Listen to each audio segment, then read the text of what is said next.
90 সালে হোসেন মোহাম্মদ খুনি এরশাদ, যে এরশাদ জিয়াউর রহমানের হত্যার মাস্টার মাইন্ড ছিল, ভারতের পরিকল্পনায় শেখ হাসিনার সহযোগিতায় হোসেন খুনি এরশাদ জিয়াউর রহমানকে হত্যা করেছিল।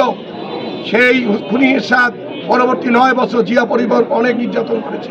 86 সালে এরশাদকে ক্ষমতা বৈধতা দিয়েছিল, আনালে 86 সালে খুনি ফ্যাসিস্ট এই এরশাদের পতন হয়। তা এই আবার আপনি দেখবেন 96 থেকে 2001 এই আওয়ামী লীগের যে ফ্যাসিস্টের বিরুদ্ধে যে আন্দোলন, সেই আন্দোলনও বিএনপি নেতৃত্ব দিয়েছিল। আবার দেখবেন এই 8 থেকে 24 যে ফ্যাসিবাদ বিরোধী আন্দোলনে বিএনপি নেতৃত্ব দিয়েছে। আমাদের হাজার হাজার নেতাকর্মী শহীদ হয়েছে। আমাদের প্রিয় নেতা ইলিয়াস আলী সহ চৌধুরী আলম সহ হাজার হাজার নেতাকর্মী গুম খুনের শিকার হয়েছে। আমাদের বর্তমান স্থায়ী কমিটির সদস্য সালাউদ্দিন সাহেবকে 5 বছর গুম করে রাখা হয়েছিল, ইলিয়াস আলীকে আমরা এখনও পাই নাই। আমাদের ছাত্রদল নেতা আনিসুর রহমান খোকনকে 6 মাস রাখা হয়েছিল। আমাদের বরিশালের সেন্টুকে হত্যা করা হয়েছে। আমাদের অসংখ্য নেতাকর্মীকে গুম খুনের মাধ্যমে, তারপরও আমাদের দল আপোষ করে না। এই জন্যই ফ্যাসিবাদ বিরোধী আন্দোলনের জন্য, ফ্যাসিবাদের বিরুদ্ধে জন্ম হচ্ছে বিএনপির।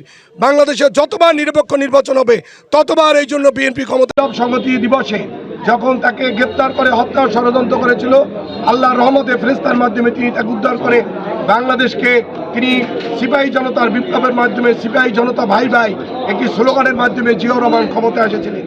অনেকে বলে থাকেন বিএনপি তখন সকল আন্দোলনের ফসল পায়, সেটার মূল কারণ হচ্ছে বিএনপির জন্ম হচ্ছে ফ্যাসিবাদের বিরুদ্ধে লড়াই করার জন্য।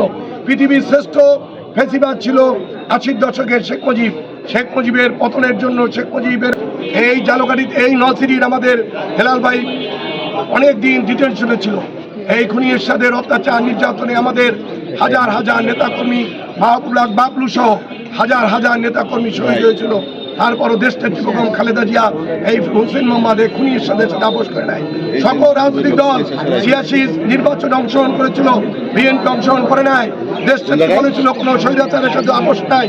তার কারণে পরবর্তীতে বাংলাদেশে গণঅভ্যুত্থান হয়েছিল। সেই গণঅভ্যুত্থান হয়েছিল, ডাকসু ছিল ছাত্রদলের, ডাকসুর নেতৃত্বে এবং সেটার পরিকল্পনাকারী ছিল ডাকসু, নেতৃত্ব দিয়েছিল দেশনেত্রী বেগম খালেদা জিয়া।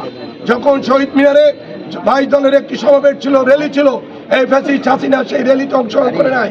এরশাদের টাকা গিয়ে 86 সালে নির্বাচনে গিয়েছিল এই হোসেন মোহাম্মদ। আমাদের এখন আজকে আমাদের সময় এসেছে, আমরা সবাই ঐক্যবদ্ধভাবে আমরা দেশনেত্রী ম্যাডাম খালেদা জিয়াকে আবার ইনশাল্লাহ প্রধানমন্ত্রী করব, সেই লক্ষ্যে আমরা ইনশাল্লাহ এগিয়ে যাব।